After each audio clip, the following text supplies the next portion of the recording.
আমাদের নবীজি সাল্লাল্লাহু আলাইহি ওয়াসাল্লাম একবার মসজিদে প্রবেশ করেছেন। সাহাবীরা হালকা, আমার দিকে তাকান, সাহাবীরা হালকা হালকা, হালকা বলা হয় গুল গুল, 2 জন 3 জন করে বসে না, একজন একজনের মুখোমুখি হয়ে 2 জন 3 জন 4 জন করে মসজিদের এ কোনায় ওই কোনায় ওই কোনায় বসে বসে তারা আলোচনা করতেছেন। নবীজি রাগ করেছেন। মসজিদ তো এজন্য ওয়াজা করা হয় নাই। মসজিদ কেন? হয়তো নামাজ পড়বে, অথবা কোরআনের তেলাওয়াত করবে, অথবা জিকির করবে। তো বসে কথা বললে বিঘ্নতা হয়। সাহাবীরা এই মজলিসটাকে, আল্লাহর রসুল বলেছেন দ্বীনি মজলিস, বিশেষভাবে সেই মাকানটাও যদি গুরুত্বপূর্ণ বরকতপূর্ণ স্থানে হয়, মসজিদ থেকে আর উত্তম স্থান পৃথিবীর বুকে আর কিছু হতে পারে? নাই, নবীজি বলছেন নাই। তো এটা ফেরেশতারা, রহমতের ফেরেশতারা ঘিরে থাকে, আল্লাহ পাকের বরকত রহমতের বাড়ি দ্বারা বর্ষণ হতে থাকে। কিন্তু যদি ওই অগোছালোভাবে বসা হয়, হালকা হালকা করে বসা হয়, এটা হাদিসের শব্দ, হালকা মানে গুলগুল গুলগুল করে কয়েকজন একসাথে, আবার কয়েকজন একসাথে এভাবে বসা হয়, তাহলে এই রহমত বরকত পাওয়া যায় না। তাই আমরা খেয়াল করব, মসজিদে আসলে সবাই সামনের দিক থেকে বসে তারপর আস্তে আস্তে পিছনে যাব, এবং মসজিদের ভিতরে কথা বলবো না, বিশেষত যখন নামাজ হয় অথবা দ্বীনি আলোচনা হয়।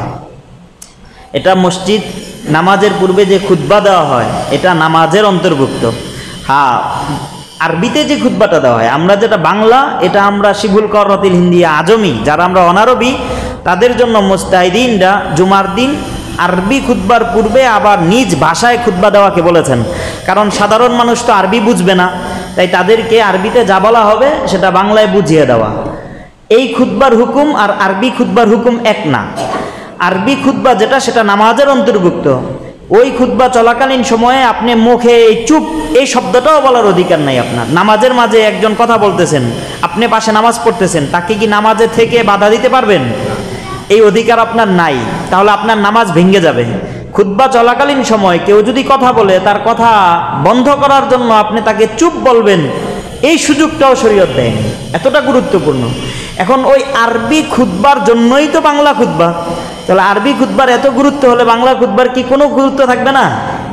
যখন দ্বীনি আলোচনা করা হয় তখন যেন খলল না হয়, আমরা খেয়াল রাখবো সবাই। জাযাকুমুল্লাহ। কেউ কষ্ট করলেন না তো ভাই আমার? আল্লাহ আপনাদেরকে উত্তম বিনিময় দান করেন। আমরা ধারাবাহিক আলোচনা হচ্ছিল, ব্যবসায়ী ভাইদেরকে নিয়ে আলোচনা হচ্ছিল। আমি বলেছিলাম এ জুমায়ও তাদের সম্পর্কেই আলোচনা করব। তো গত জুমায় অনেকগুলো বিষয় সম্পর্কে আলোচনা হয়েছে, তার মাঝে কিছু কিছু কাজ দেওয়া হয়েছে আপনাদেরকে। ব্যবসায়ী ভাইয়েরা, আপনাদেরকে বলা হয়েছে, নবীজি সাল্লাল্লাহু আলাইহি ওয়াসাল্লাম আপনাদেরকে বলেছেন ফাশুবুহু বিসসাদাকাহ, ব্যবসার সময় আপনারা আলাদা কিছু আল্লাহর রাস্তায় দান করবেন। সাধারণ মুমিন মুসলমানের দান তো আছেই, তারপর আবার ফরজ ওয়াজিব এই দান তো আছেই। এটা ছাড়া যারা ব্যবসায়ী ভাই আছি আমরা বিশেষভাবে আমাদের ব্যবসার লভ্যাংশ থেকে কিছু যার যার সাধ্যমতো আমরা দান করব। এক্ষেত্রে আমরা কতটুকু আগিয়েছি? আমরা হিম্মত করেছি তো? কেউ নিয়ত করি নাই যে দান করব? আল্লাহ তৌফিক দান করেন।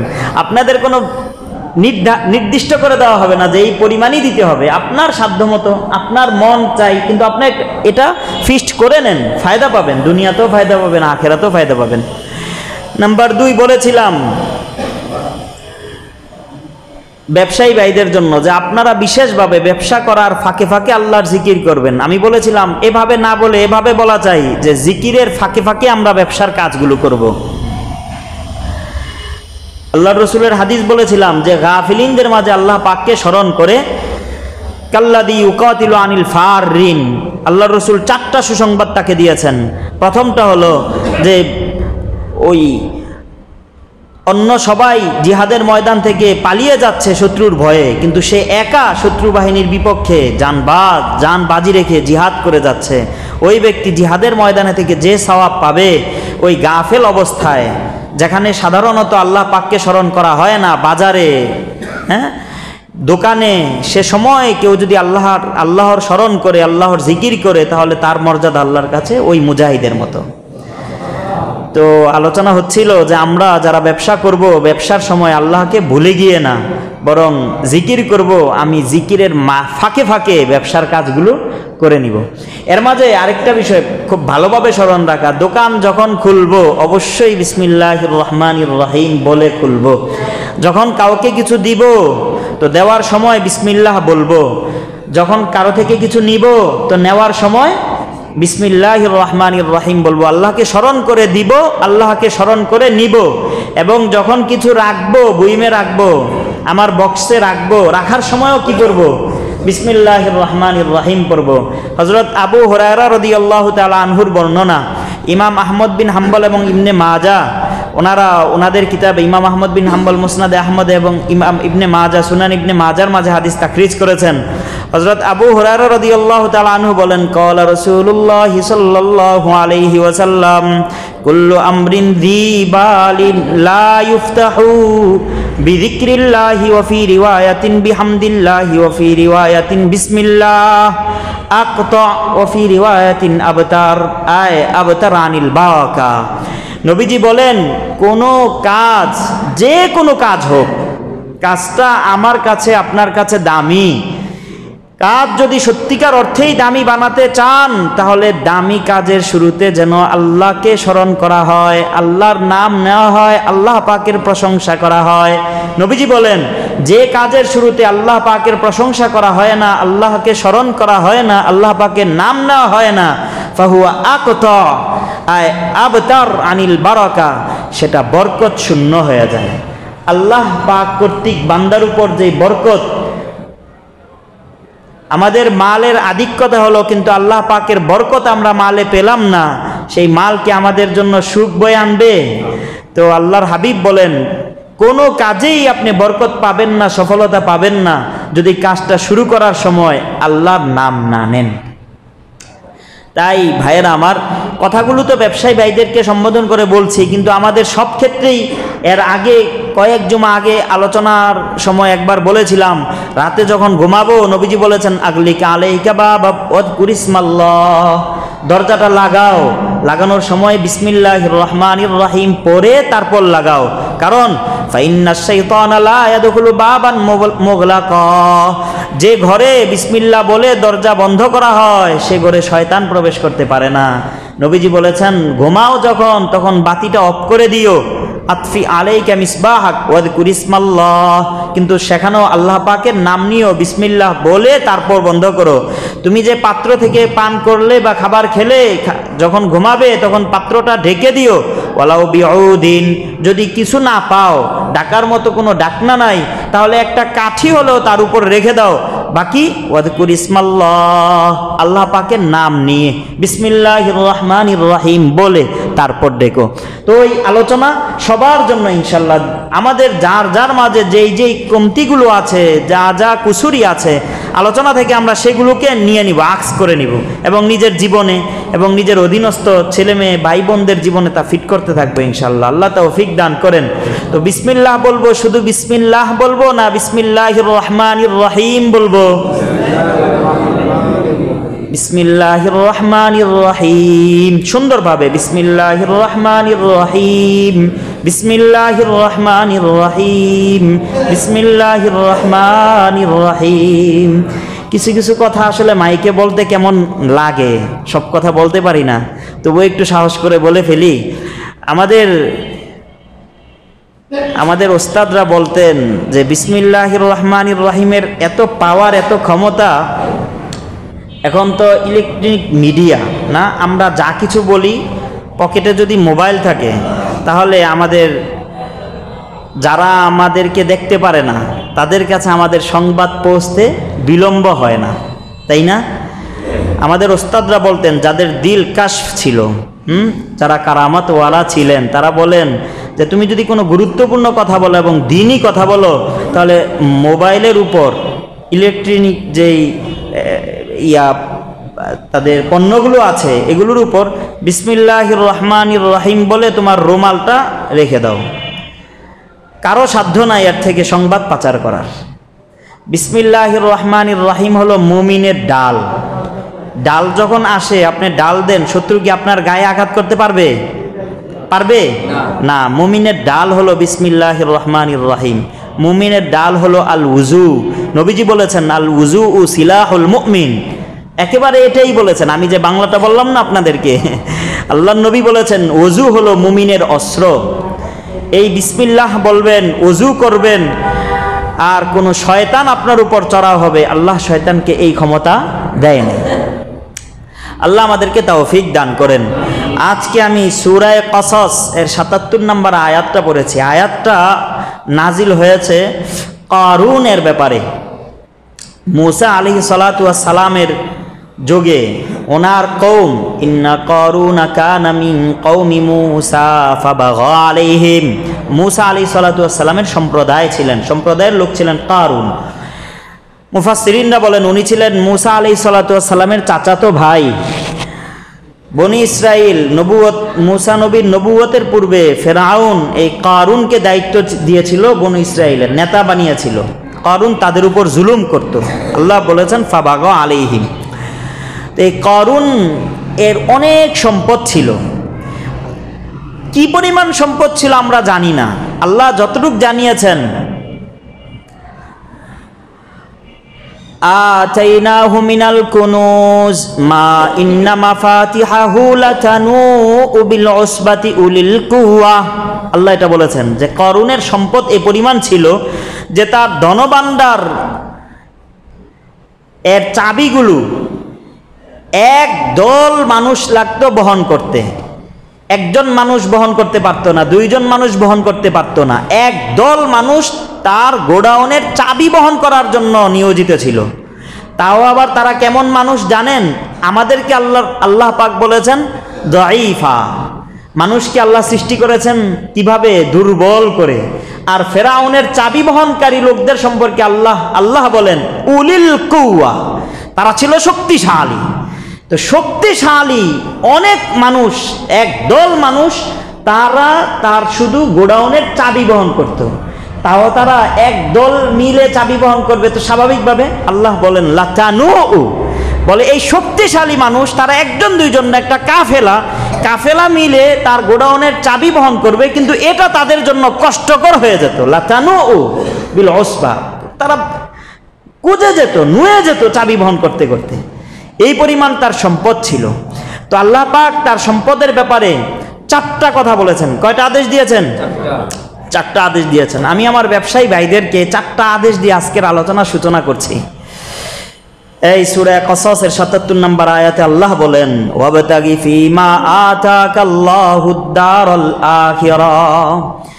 কারণ তোমাকে আল্লাহ যে সম্পদ দিয়েছে, এই সম্পদ দিয়ে তুমি দুনিয়া না আখিরাতের নিবাস তালাশ করো, আখিরাতের বাড়ি তালাশ করো। আমরা তো সম্পদ দিয়ে দুনিয়ায় একটা বাড়ি হোকটা চাই। তো আল্লাহ বলছেন যারা সম্পদওয়ালা, তোমরা দুনিয়ার বাড়ি না, তোমরা তালাশ করো, চেষ্টা করো। ওয়াবতাগি ফীমা আতাকাল্লাহ আদ-দারাল আখিরাহ, পরকালের বাড়ি তালাশ করো। আমাদের অনেকে বলে না যে এই যে যুবক অবস্থা, এখনই সময়, যা করার করে নাও, লাইফকে, কেরিয়ারকে সাজাও, কারণ বার্ধক্য এসে গেলে আর পারবে না, সময় নাই। তো দেখেন তাদের কথা আর আল্লাহ পাকের ফরমান। আল্লাহ পাকও বলতেছেন তোমার কেরিয়ারকে সাজাও, আর দুনিয়ার মানুষও বলেন সাজাও। 18 বছর, 20 বছর, 25 বছর হয়ে গেছে তো সাজাও, যত্রতত্র যেভাবে চাও, যেভাবে পারো, ডানে বামে, কিন্তু তোমাকে নিজ পায়ে দাঁড়াতে হবে। এটা না সবার কথা? তা আল্লাহ বলেন হ্যাঁ, তোমাকে নিজ পায়ে দাঁড়াতে হবে। তবে কিসের জন্য নিজ পায়ে দাঁড়াতে হবে? আদ-দারুল আখিরাহ, আখিরাতের নিজ পায়ে দাঁড়াও, তুমি আখিরাতের বাড়ি তালাশ করো, দুনিয়ার না। তাহলে দুনিয়ার ক্ষেত্রে কি করব? আল্লাহ পরের আয়াতে বলেন ওয়ালা না, এই আয়াতের দ্বিতীয় অংশে, আয়াতে 4টা জুমলা, প্রথম জুমলা এটা বলছেন, প্রথম বাক্য, দ্বিতীয় বাক্য ওয়ালা তানসা নাসিবাকা মিনাদ দুনিয়া, তবে আখিরাতের বাড়ি নিবাস অন্বেষণে তুমি তোমার দুনিয়ার অংশকে ভুলে যেও না, দুনিয়ার অংশকে অগ্রাহ্য দিও না। তোমার নিজের হক আছে, তোমার পরিবার পরিজনের হক আছে, স্ত্রী সন্তানাদির হক আছে, এগুলোকে ছেড়ে দিয়ে শুধু আখিরাতের পিছনে ছুটবে, এটা আমি আল্লাহ আদেশ করছি না। বাকি তোমার মাদ্দায়ে নজর যেন থাকে আখিরাত, তোমার দিন রাতের মেহনত শুধুমাত্র যেন দুনিয়া কেন্দ্রিক না হয়। ভাইয়েরা আমার, বুঝেছি আমরা? এই আয়াতটা স্বর্ণ অক্ষরে আয়াত তো কোরআনের আয়াত, এটা তো মানুষের কথা না। কোরআনের প্রতিটা আয়াতই তো আমাদের জীবনের জন্য হেডলাইন। তো এই আয়াতটা আমরা সব সময় তাসাউরে রাখবো, কল্পনা করব। আল্লাহ পাক আমাকে বলছেন, আমাদেরকে বলছেন না আমাকে বলছেন?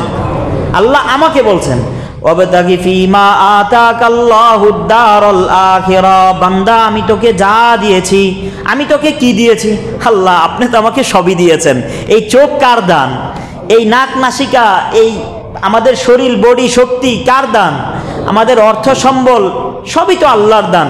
তো আল্লাহ আমাকে বলছেন ওয়াবতাগি ফীমা আতাকাল্লাহুদ দারাল আখিরা, বান্দা আমি তোমাকে যা যা দিয়েছি সব দিয়ে তুমি আমি আল্লাহকে তালাশ করো, আখিরাতের নিবাস বানাও, আখিরাতকে সাজাও, আখিরাতকে সাজাও। ওয়ালা তানসা নাসিবাকা মিনাদ দুনিয়া, বাকি দুনিয়ায় তোমার অংশকে তুমি ভুলে যেও না। তোমার চোখ দিয়েছি, মাথা দিয়েছি, চুল দিয়েছি, তো তেল দিবা না? মাথায় তেল দাও, চুল আঁচড়াও, গোসল করো। তোমার অর্থ দিয়ে তুমি কিছু নিজের জন্য খাও, খাবার দাবারের ব্যবস্থা করো, থাকার ব্যবস্থা করো, পরিবার পরিজনের জন্য খরচ করো। বাকি এগুলোর জন্য যেন তোমার মন মানসিকতা একেবারে ডুবে না যায়, তুমি যেন এর পিছনে নিমজ্জিত না হয়ে যাও, কারণ তুমি নিমজ্জিত হবে আমি মাওলার ভালোবাসায়, আখিরাতকে পাওয়ার আশায়। বুঝে আসছে ভাই? নাম্বার 3, ওয়া আহসিন কামা আহসানাল্লাহু ইলাইক। 3 নম্বর কথা, তুমি ইহসান করো। ইহসান মানে আমার থেকে কেউ কিছু পায়, যতটুক পায় তার থেকে বেশি দেওয়া, এর নাম ইহসান। আহসিন কামা আহসানাল্লাহু ইলাইক, আল্লাহ তোমার উপর যেমন অনুগ্রহ করেছেন তুমিও মানুষের উপর তেমন সহানুভূতির আচরণ করো, অনুগ্রহশীল হও। বুঝাতে চাচ্ছেন যে তুমি যখন কাউকে কিছু দিবে তখন এটা ভেবো না যে এটা আমি আমার পকেট থেকে দিচ্ছি, আমার কামাই থেকে দিচ্ছি, আমার অর্জন থেকে দিচ্ছি, আমি একটা কিছু, এটা ধারণা করবে না। বরং এটা মনে রেখো, এটা আমি আল্লাহর দয়া, আমি আল্লাহর দান, আমি আল্লাহর কৃপা, আমি আল্লাহর অনুগ্রহ। এটা তোমার অধিকার বলে তুমি পাওনি, আমি আল্লাহ তোমাকে দিয়েছি। তো আল্লাহ বলেন আহসিন কামা আহসানাল্লাহু ইলাইক। তো ব্যবসায়ী ভাইদের 1 নাম্বার উসুল, আপনারা কি করবেন? ইহসানের মুআমালা করবেন। কিসের মুআমালা করবেন? ইহসান। আরবিতে 2টি শব্দ, আল্লাহ 2টিরই আদেশ করেছেন। আমরা প্রতি জুমায় মিম্বার 2য় খুতবার শেষ আয়াতে সূরা নাহলের একটা আয়াত খতিবরা বলেন, ইন্নাল্লাহা ইয়া'মুরুকুম বিল আদলি ওয়াল ইহসান ওয়া ইতাইযিল কুরবা। এটা বলার সাথে সাথে মুসল্লিরা দাঁড়িয়ে যায়, বলে যে খুতবা শেষ হয়ে যাবে। ইন্নাল্লাহা ইয়া'মুরুকুম বিল আদলি ওয়াল ইহসান, এই আয়াতে আল্লাহ সবাইকে বলেছেন যে আল্লাহ আদল মানে ইনসাফ এর আদেশ করেছেন। আপনার প্রতিটা কাজে, প্রতিটা মুআমালায় আপনি ইনসাফ ওয়ালা হবেন। ইনসাফ মানে আমার থেকে যে যতটুকু পায় আমি তার পাওনা পাই টু পাই ততটুকু দিব, কমও দিব না, বেশিও দিব না। আমার থেকে কেউ কিছু পায়, বরাবর দেওয়ার নাম ইনসাফ, আদল। আল্লাহ বলেছেন আদল করো। ইন্নাল্লাহা ইয়া'মুরুকুম বিল আদলি ওয়াল ইহসান, আদল হলো সর্বনিম্ন, এর থেকে নামার সুযোগ নাই। আদল থেকে নামার নাম হলো জুলুম। আমার থেকে যে যতটুকু পায় আমি তার থেকে কম দিলাম, তার নাম কি? কথা বলেন, তার নাম কি? ইন্নাল্লাহা লা ইউহিব্বুয যালিমিন। আল্লাহ বলেন আমি জালিমদেরকে ভালোবাসি না। নবীজি হাদিসে বলেন ইন্নী হাররামতুজ যুলমা, ইন্নী হাররামতু আলাইয়াজ যুলমা। হাদিসে কুদসি আল্লাহ বলেন আমি নিজের উপর জুলুমকে হারাম করেছি। আল্লাহ বলেন আমি নিজের উপর জুলুমকে হারাম করেছি, তোমরাও কেউ কারো উপর জুলুম করবে না। হ্যাঁ, আর আদল এর থেকে উপরের স্তর, আল্লাহ এরও আদেশ করেছেন, কিন্তু এর আদেশ সবাইকে করেননি। বলছেন তোমরা সবাই পারবে না, যারা পারো তোমরা আদল না বরং তার থেকে উপরের স্তর ইহসান, তোমরা ইহসানের মুআমালা করবা। ইন্নাল্লাহা ইয়া'মুরুকুম বিল আদলি ওয়াল ইহসান। ইহসান মানে কি? আমার থেকে যে যতটুকু পায় আমি তার থেকে তাকে বাড়িয়ে দিব। দেখেন আমাদের নবীজি সাল্লাল্লাহু আলাইহি ওয়াসাল্লামের প্রতিটা মুআমালা আদলের উপর ছিল না, ইহসানের উপর ছিল। কি বলেন? আদলের উপর ছিল না, ইহসানের উপর ছিল। আমি কি এখন বুঝাতে পারছি শব্দগুলো? এখন আদল ইহসান বললে আমরা বুঝবো না? হ্যাঁ, কোরআনের শব্দ বুঝবো ইনশাআল্লাহ। ইহসানের মুআমালা, নবীজির সাহাবী সুয়াইদ বিন আসওয়াদ, ইমাম আবু দাউদ, তিরমিজি, ইবনে মাজার বর্ণনা। সুয়াইদ বিন আসওয়াদ বলেন, জালাবতু আনা ওয়া মাখরাফাতুল আবাদিয়্যু বাজ্জান মিন হাজার ফাআতাইনা মক্কা। আমি এবং আমার বন্ধু মাখরফা, আমরা হাজার অঞ্চল থেকে কিছু কাপড় ক্রয় করে মক্কায় আসলাম। কিসের জন্য? আমরা ব্যবসা করি, মাল নিয়ে আসলাম হাজার স্থান থেকে, মক্কায় আসলাম, মক্কায় এসে বিক্রি করব। ফাজানা রাসূলুল্লাহ সাল্লাল্লাহু আলাইহি ওয়াসাল্লাম ইয়ামশি। এখন সর্বপ্রথম ক্রেতা এসেছেন আমাদের কাছে, নবীজি সাল্লাল্লাহু আলাইহি ওয়াসাল্লাম হেঁটে হেঁটে নবীজি আমাদের কাছে আসলেন, এসে কাপড়গুলো দেখলেন। ফাসাওয়ামানা বিসারাবিল, নবীজি একটা পায়জামা আমাদের কাছে, একটা পায়জামার দর করলেন। ফাবায়ানাহু, নবীজির কাছে আমরা পায়জামাটা বিক্রি করলাম। এখন আমরা তো এখন টাকার বিনিময়ে ক্রয় করি দ্রব্যমূল্য, আর আগে একটা সময় ছিল, আমাদের মুরব্বীদেরকেও দেখেছি যে তারা ওই কিছু আমার গাছে সিম ধরেছে, তো কেউ একটা সিম নিয়ে বাজারে গেছে, সে সিম দিয়ে লাউ বিক্রেতা থেকে লাউ নিয়েছে, আরেকজন লাউ দিয়ে মাছ বিক্রেতা থেকে মাছ নিয়েছে, মানে পণ্যের বিনিময়ে পণ্য ওজন করে বিক্রি হতো আগে। তো আল্লাহর ওই সাহাবী বলেন, ওয়াসাম্মা রাজুলুন ইয়াজিনু বিল আজরি, সেখানে একটা লোক ছিল যে বিনিময় নিয়ে এই মেপে দেয়। আমাদের এখানে অনেকে মাছ কিনলে অনেকে কেটে দেওয়ার জন্য বটি নিয়ে বসে থাকে না, দা বটি নিয়ে, তারপর কিছু টাকার বিনিময়ে তারা কেটে দেয়। এরকম আগে লোক ছিল, তারা পণ্যের বিনিময়ে পণ্য নিতে গেলে মাপতে হবে না, তো তাদের কাছে পাল্লা বাটকারা থাকতো, তারা কিছু পারিশ্রমিক নিয়ে মেপে দিত। তো ওইখানে একজন পারিশ্রমিক নিয়ে মেপে দেয় একটা লোক বসা, অর্থাৎ বুঝাতে চান যে নবীজি ওর বিনিময়ে ওই পারিশ্রমিক নিয়ে যে মেপে দেয় তার হাতে মাপিয়ে তাকে দিয়েছেন।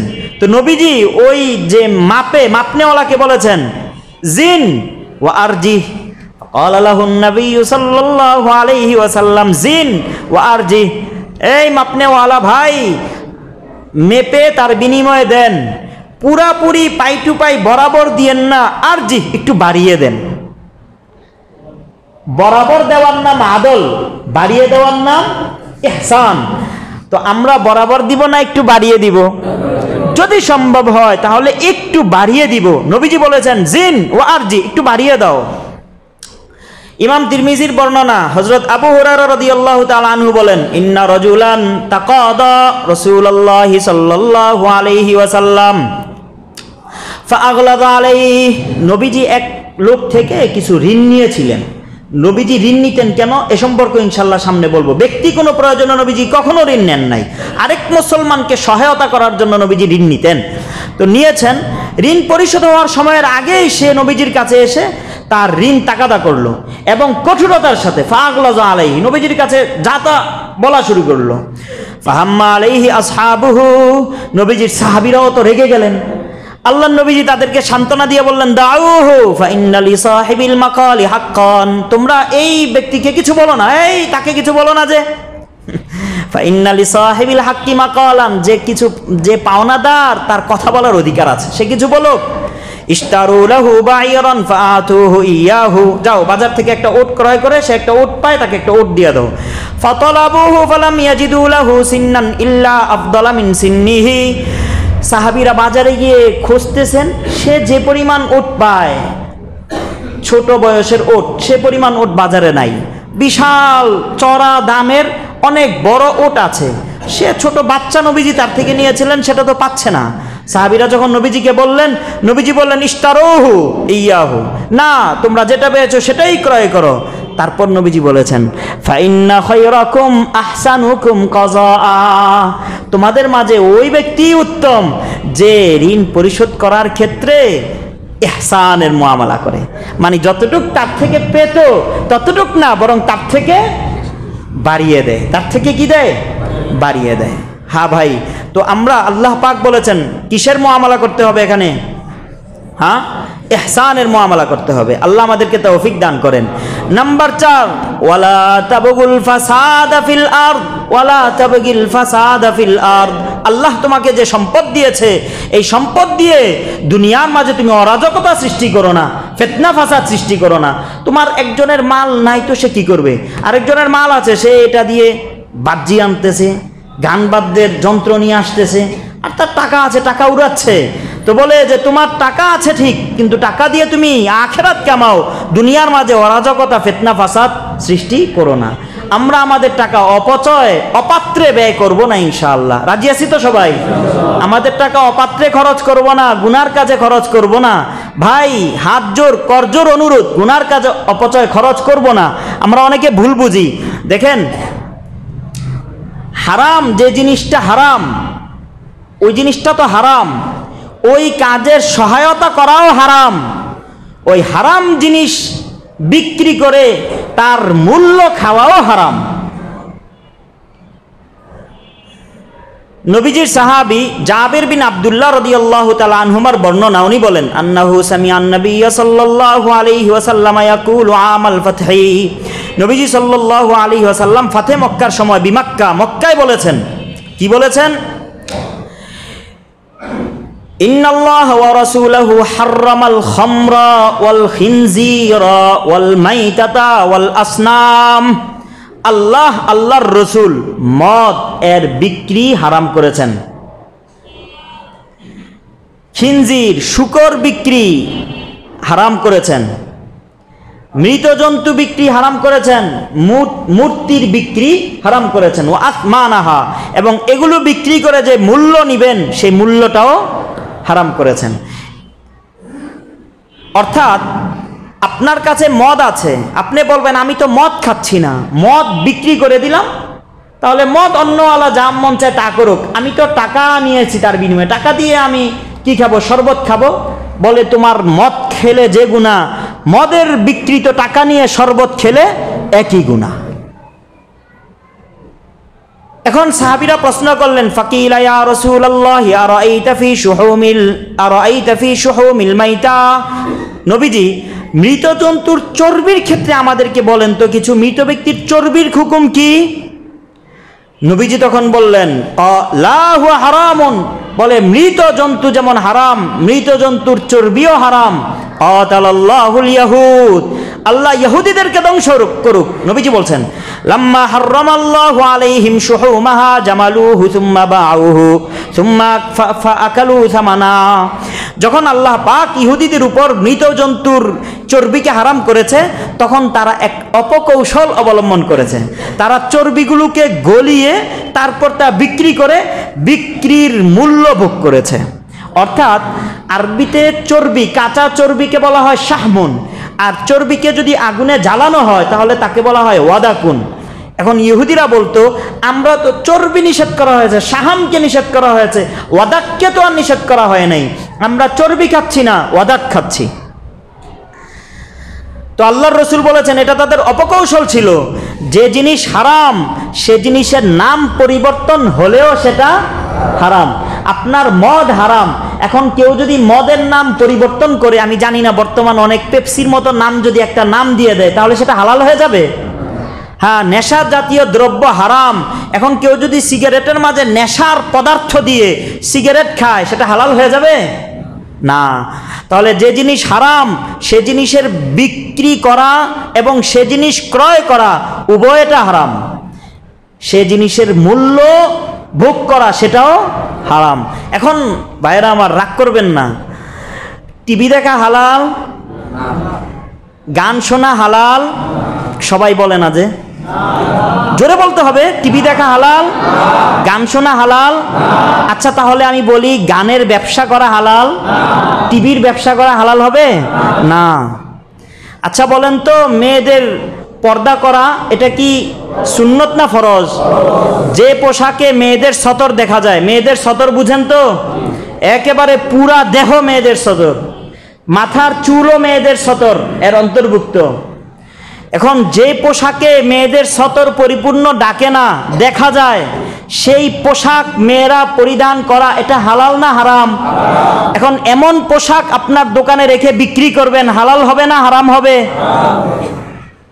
আল্লাহ আল্লাহ আল্লাহ আল্লাহ। এখন আপনারা বুঝে নেন, বাস আমি একটা মূলনীতি বলে দিলাম, যে জিনিস ব্যবহার করা হারাম সে জিনিসের বিক্রিও হারাম, সে জিনিস ক্রয় করাও হারাম, সে জিনিস বিক্রি করে বিক্রিত মূল্য সেই মূল্য ভোগ করাও হারাম। আল্লাহ আমাদেরকে সঠিক বুঝার তৌফিক দান করেন। ব্যবসায়ী ভাইদের জন্য আমি ইমাম বাইহাকি রহমতুল্লাহ আলাইহির বর্ণিত একটা হাদিস শোনাচ্ছি। ইমাম বাইহাকি ওনার কিতাব শোয়াবুল ঈমানের মাঝে সাহাবী ও রাসূল মুআজ বিন জাবাল রাদিয়াল্লাহু তাআলা আনহু থেকে আল্লাহর নবীজি সাল্লাল্লাহু আলাইহি ওয়াসাল্লামের একটা হাদিস বয়ান করেন। সেখানে নবীজি ব্যবসায়ীদের, যাদের ব্যবসার টাকা পবিত্র, এমন ব্যবসায়ীদের 7টা গুণ বর্ণনা করেছেন। কয়টা গুণ? গুণে গুণে 7টা। আমরা এই গুণওয়ালা হব ইনশাআল্লাহ। عن معاذ بن جبل رضي الله عنه قال قال رسول الله صلى الله عليه وسلم إن أطيب الكسب كسب التجار। নবীজি বলেন সবচেয়ে পবিত্রতম কামাই হলো ব্যবসায়ীদের কামাই। আল্লাহু আকবার। ব্যবসায়ীরা যে কামাই করে, অর্জন করে, উপার্জন করে, এই উপার্জনটা হলো সবচেয়ে আতিয়াব, সবচেয়ে পবিত্র। কোন ব্যবসায়ী? 7টা গুণ। আল্লাযীনা ইযা হাদ্দাথু লাম ইয়াকযিবু, যে ব্যবসায়ীরা যখন কথা বলে তো সত্য বলে, মিথ্যা বলে না। কথা বলার সময় সবসময় কি বলে? সত্য বলে, মিথ্যা বলে না। ওয়া ইযা তুমিনু লাম ইয়াখুনু, যখন তাদের কাছে আমানত রাখা হয় তখন আমানতের খিয়ানত করে না। আমানতের কি করে না? বিশ্বাসঘাতকতা করে না। লা ঈমান আলিমান লা আমানাত লাহু, আল্লাহর নবী আরেক হাদিসে বলেছেন যার আমানতদারিতা নাই তার ঈমানই নেই। তো ওই ব্যবসায়ী যে খেয়ানত করে না, পণ্যের দোষগুলো বলে দেয়, খেয়ানত করে না। নাম্বার 3, ওয়াইদা ওয়াদু লাম ইউখলিফু, তারা যখন কোনো ওয়াদা করে তখন ওয়াদা ভঙ্গ করে না। এমন বলে না যে আরে ভাই এই ওয়াদা তো সবাই করে, এই সবার মতো করলাম আর কি। তাই বলে কি ভাই আপনার টাকা এই 2 দিন পরেই আপনার পণ্যটা চলে আসবে, 2 দিন পরেই চলে আসবে, 2 দিনের জায়গায় 2 সপ্তাহ। ভাই আপনি এমনটা করলেন, ও ভাই এইসব কথা তো সবাই বলে না। এভাবে বলে আপনি পার পাবেন না। আপনি আপনার ব্যবসায়ী এই কামাই যদি পবিত্র করতে চান তাহলে আপনার ছোট থেকে ছোট কোনো প্রতিশ্রুতি যদি কারো সাথে করেন, অবশ্যই সেটা যে কোনো মূল্যেই হোক পূর্ণ করবেনই করবেন। ইদা ওয়াদু লাম ইউখলিফু, তারা প্রতিশ্রুতি ভঙ্গ করে না। নাম্বার 3। নাম্বার 4, ইদা ইশতারাও, যখন তারা কোনো কিছু ক্রয় করে, লাম ইয়াদুম্মু, তখন ওই ক্রয়কৃত জিনিসের খুব বেশি নিন্দা করে না। আমাদের অনেককে দেখবেন এরকম একটা তবিয়ত হয়ে গেছে, দোকানে গেছে একটা জিনিস ক্রয় করবে, একটা জামা ক্রয় করবে, সে জানেও না জামাটা যে খারাপ না ভালো, শুধু শুধুই কি আরে এটার কাপড় তো দেখা যায় নর্মাল, আরে এটা তো সর্বোচ্চ মূল্য কত হবে, 200-300 টাকা হবে, অথচ সে কিন্তু কিছুই জানে না, না জেনেই কাপড়ের নিন্দা করতেছে, মাজাম্মাত করতেছে। নবীজি বললেন এটা কেন করে সে জানো? যেন বিক্রেতা তার কথার কারণে সেটার যে মূল্য ছিল তার থেকে মূল্য কমিয়ে দেয়। বলে যে এভাবে সে কাউকে প্রতারণা করে না। একজন আরও কয়েকজন সাথে নিয়ে যায়, একজন মূলামূলি করতেছে তো আরও 2-1 তাকে সাপোর্ট করে, হ্যাঁ এটা কি মাল দিতেছেন, এটার মূল্য হলো এটা, এই যে এটা এই খারাপই আছে, তার মাঝে ওই খারাপই আছে, এই দোষ আছে, সেই দোষ আছে, শুধু শুধু বলে। যারা ক্রেতা হবে তারা এরকম শুধু শুধু দোষ ধরে না। কি জন্য? উদ্দেশ্য কি? প্রতারিত করার জন্য বিক্রেতাকে। Number 2, number 4, number 5। এখন বিক্রেতা কি করে? ওয়াইদা বাউ লাম ইউতরু, বিক্রেতাদেরকে দেখবেন তারা যখন পণ্য বিক্রি করে তখন পণ্যের যতটুকু গুণ আছে তার থেকে আরো বাড়িয়ে বলে। আরে এর মতো কাপড় আপনি পুরা মার্কেটে খুঁজে পাবেন না। এই যে কাপড়, এটা কোন দেশ থেকে আমদানি হয়ে আসছে, এটা বাংলাদেশের তৈরি না। এরকম আরো কত প্রশংসা করতে থাকে। বলে কেন করে? ক্রেতাকে ধোঁকা দেওয়ার জন্য, যেন সে চড়া মূল্যে নেয়। বলে না, বিক্রেতার গুণ হবে লামিউত্রু, যতটুক গুণ তার আছে ততটুকুই বলে, তার থেকে বাড়িয়ে বলে না। কয় নাম্বার? 5 নাম্বার।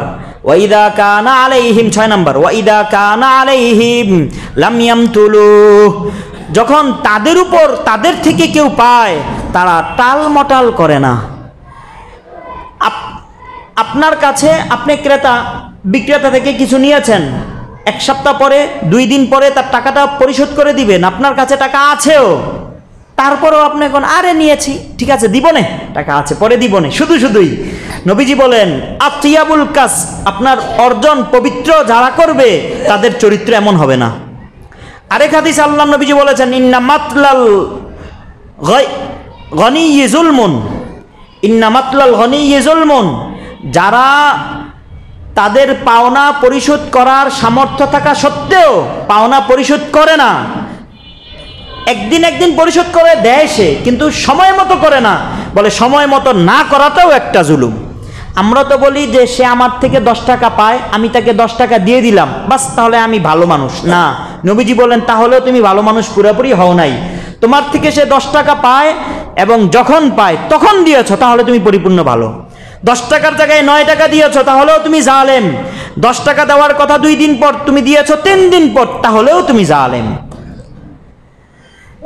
নাম্বার 7, ওয়াইদা কানা লাহুম লাম ইউআসিরু, সে চাই ক্রেতা হোক চাই বিক্রেতা হোক, সে যদি কারো থেকে কিছু পায় তাহলে সে তার উপর চাপিয়ে দেয় না, তার উপর কঠোর আচরণ করে না। আল্লাহু আকবার। আমি যখন বিক্রেতা, আমি অন্য থেকে কিছু পাই, 1 সপ্তাহ পর দেওয়ার কথা, দিচ্ছে না সে, তাহলে তার উপর আমি মন্দ আচরণ করি না, খারাপ রূঢ় আচরণ করি না। হ্যাঁ ভাই, এখানে তো আল্লাহ নবী বলেছেন তার অর্জনটা পবিত্র। অন্য হাদিসে, ইমাম তিরমিজির হাদিস, হযরত আবু হুরায়রা রাদিয়াল্লাহু তাআলা আনহুর বর্ণনা দেখেছেন, আল্লাহর রাসূল কি বলেন?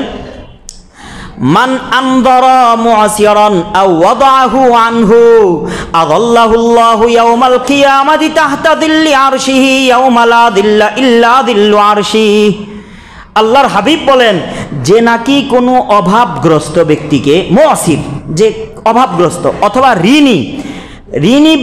ঋণগ্রস্ত ব্যক্তিকে কেউ যদি সুযোগ দেয়, ছাড় দেয়, আনহু, অথবা তার থেকে যতটুকু পাইতো সে দিতে পারতেছে না, কিছুটা কমায়া দিয়েছে বা পুরাটা মাফ করে দিয়েছে, নবীজি বলেন আল্লাহ পাক তাকে কিয়ামতের দিন নিজ আরশে আজিমের ছায়াতলে ছায়া দান করেন, যেদিন আল্লাহ পাকের আরশের ছায়া তারা আর কোনো ছায়া থাকবে না। ইবনে মাসউদের বর্ণনা, নবীজি বলেন, হুসিবা রাজুলুন মিম্মান কানা ক্বাবলাকুম, তোমাদের পূর্বে একজন লোক ছিল, তাকে আল্লাহ পাক তার হিসাব নিচ্ছেন। ফালাম ইউজাত লাহু মিনাল খাইরি শাইউন, তার আমলের মাঝে ভালো কিছু দেখতেছেন না। ওয়া কানা রাজুলান মুসিরান ফাকানা ইউখালিতুন নাস, কিন্তু লোকটা ধনী লোক ছিল, সে মানুষের সাথে লেনদেন করত। লেনদেন করার সময় তার একটা গুণ ছিল, ফাকানা ইয়ামুরু গিলমানাহু আইয়ুআসিরু আনিল মুসির আইয়াতাজাওয়াজু আনিল মুসির। ওই ধনী লোকটা তার অধীনস্থ কর্মচারীদেরকে আদেশ করে রেখেছিল, কর্মচারীদেরকে বলে দিয়েছিল যে তোমাদের লেনদেন যদি কোনো অভাবগ্রস্ত কোনো নিঃস্ব লোকের সাথে হয় তাহলে তার সাথে তোমরা সদয় আচরণ করো, তাকে মাফির মুআমালা কইরো। আল্লাহ পাক কিয়ামতের দিন এখন সাহাবীদের, ফেরেশতাদেরকে সম্বোধন করে বলেন, নাহনু আহাক্কু বিযালিকা মিনহু, বলে এই যে তাজাউজ মানে সহানুভূতির আচরণ করা, আমি আল্লাহ তো তার থেকে বেশি এর উপযুক্ত, আমি আল্লাহ তো তার থেকে বেশি এর হকদার। ফাতাজাওয়াজু আনহু, আমার এই বান্দা থেকে ফেরেশতারা তোমরাও তাকে সহানুভূতির আচরণ করো, তাকে মাফ করে দাও। ইমাম তিরমিজির বর্ণনা ভাই, নবীজি বলেছেন। আল্লাহু আকবার। আমি এর আগের জুমায় আপনাদেরকে বলেছিলাম যে আল্লাহ নবী, বুখারীর বর্ণনা, হযরত জাবের রাদিয়াল্লাহু তাআলা আনহুর হাদিস, নবীজি সাল্লাল্লাহু আলাইহি ওয়াসাল্লাম বলেন, রাহিমাল্লাহু রাজুলান, আল্লাহ নবীজি দোয়া করেছেন, আল্লাহ ওই ব্যক্তির উপর রহম করেন, সামহান ইদা বা ওয়া ইদা ইশতারা ওয়া ইদা ইক্তাযা, যে নাকি নরম ক্রয় করার ক্ষেত্র, বেচার ক্ষেত্র, অন্যদের থেকে নেওয়ার ক্ষেত্র। এখানে তো বলেছেন নবীজি দোয়া করেছেন যে আল্লাহ তাকে রহম করেন। তিরমিজির বর্ণনায় এসেছে, গফারাল্লাহু রাজুলান মিম্মান কানা ক্বাবলাকুম কানা সাহালান ইদা বা সাহালান ইদা ইশতারা সাহালান ইদা ইক্তাযা, আল্লাহ পাক ওই ব্যক্তিকে না মাফ করে দিয়েছেন। তোমাদের পূর্বে একটা লোক ছিল, সে বেচার ক্ষেত্রেও নরম ছিল, ক্রয় করার ক্ষেত্রেও নরম ছিল তার আচরণ, কারোর থেকে কিছু নেওয়ার ক্ষেত্রেও তার আচরণ কোমল ছিল, নরম ছিল। এখানে বলেছেন মাফ করে দিয়েছেন। আবার তিরমিজির আরেক বর্ণনায় এসেছে, হযরত আবু হুরায়রার বর্ণনা এসেছে, আল্লাহর নবীজি বলেন, আহাব্বাল্লাহু রাজুলান সামহাল বাইঈ সামহাশ শিরাই সামহাল কাযাই, আল্লাহ পাক ওই ব্যক্তিকে সবচেয়ে বেশি ভালোবাসেন যে না ক্রয় করার বেচা কিনার ক্ষেত্রে কোমল হয়, নরম হয়। দেখেন, যে বেচা কিনার ক্ষেত্রে কোমল নরম হয়, এক বর্ণনায় পাওয়া গেল নবীজি তার জন্য রহমতের দোয়া করেছেন, আরেক বর্ণনায় পাওয়া গেল আল্লাহ পাক তাকে মাফ করে দিয়েছেন, আরেক বর্ণনায় পাওয়া গেল আল্লাহ পাক তার সম্পর্কে বলেছেন আমি আল্লাহ তাকে মহব্বত করি। নরম মানে কি? আপনি বেচবেন তো বেচার মূল্য নির্ধারণ করেছেন এই পণ্যটা বিক্রি করবো 10 টাকায়, আপনি নাসর বান্দা হয়েছেন 10 টাকায় বিক্রি করবেন। একটা ব্যক্তি আসছে সবার ক্ষেত্রে 10 টাকা বিক্রি করতেছেন, একটা ব্যক্তিকে দেখে মনে হলো তার টাকা পয়সা কম, আপনি তার থেকে 9 টাকায় বিক্রি করে দেন না, এটা হলো নরম। আবার ক্রয় করার ক্ষেত্রে ওই সে বলে যে এটা 9 টাকায় ক্রয় করব, সে এটার 1 টাকার জন্য কেমন যেন জিহাদ ঘোষণা করে দিয়েছে, 1 টাকাও বাড়াবে না, বলে না এরকম কঠোর স্বভাবের হওয়া যাবে না। আমরা অনেকে মনে করি আলেমরা সাধারণত বোকা হয়, না, আলেমরা আসলে সজাগ, কিন্তু তারা জানে আহলুল জান্নাতি বুলহুন, জান্নাতি যারা হয় তারা একটু সাদা সিধাই হয়, তারা বুঝেও নরম কোমলের আচরণ করে, না বুঝার আচরণ করে, আর মানুষ মনে করে তারা বোকার দল। না ভাই, দুনিয়াতে বোকা সেজে থাকবেন, বাকি বোকা হবেন না। ইন্নাল্লাহ ইউহিব্বুত তায়াক্কুজ আল কাইয়িস, যারা জ্ঞানী, যারা বিচক্ষণ তাদেরকে আল্লাহ ভালোবাসেন। আলেমরা বিচক্ষণ হয়, মুমিন মুত্তাকিরা বিচক্ষণ হয়, কিন্তু তারা ঝগড়াতে হয় না। আল্লাহ আমাদেরকে তৌফিক দান করেন। যা যা আলোচনা হলো সবগুলো আলোচনার উপর আমল করার তৌফিক দান করেন। আল্লাহ চাইতো আগামী জুমায় সুদ ঘুষ সম্পর্কে আলোচনা হবে ইনশাআল্লাহ।